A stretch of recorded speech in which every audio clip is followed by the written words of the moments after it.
Problem ni sir, meron din siyang backfire.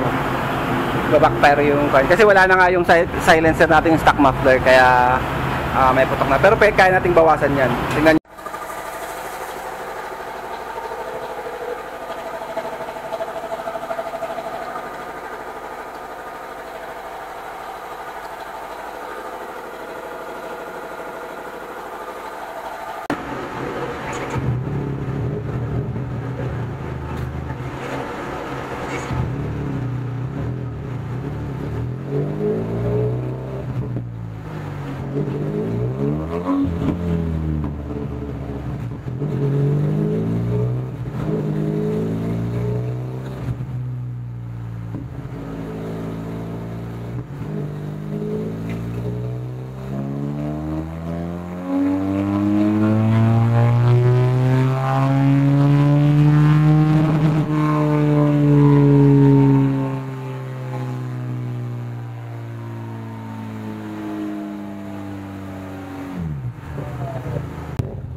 Okay, so problem ni sir, meron din siyang backfire.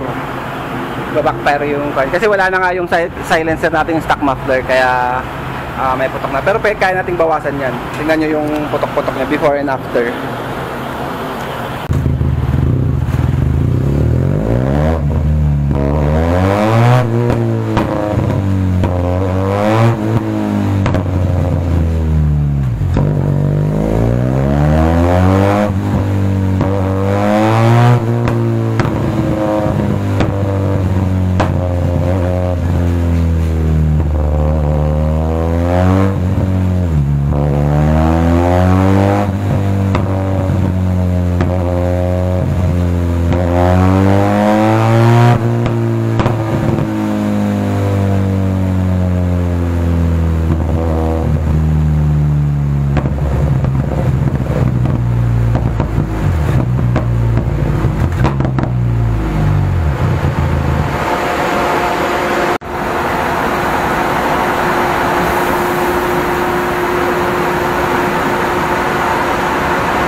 Lessen lang yung backfire, no? Hindi naman siya pang performance, kaya inayos lang natin yung AFR nya.